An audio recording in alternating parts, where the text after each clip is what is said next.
Capital One Platinum Credit Card Review 2025 Pros and Cons Detailed Overview. You won't believe how many people apply for the wrong credit card when they're building credit.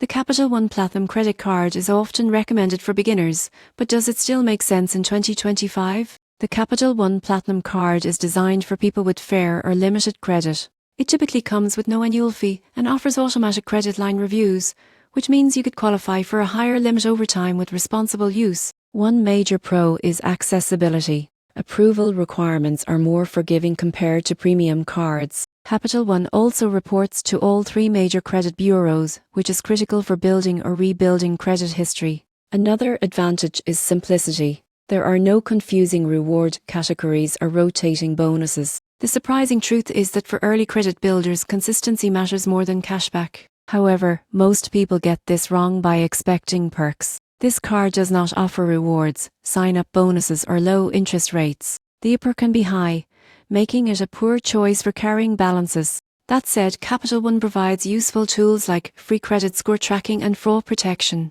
The mobile app is also highly rated and easy to use. In conclusion, the Capital One Platinum Card is not exciting, but it's effective. If your main goal in 2025 is to establish or repair credit without paying annual fees, this card does exactly what it promises.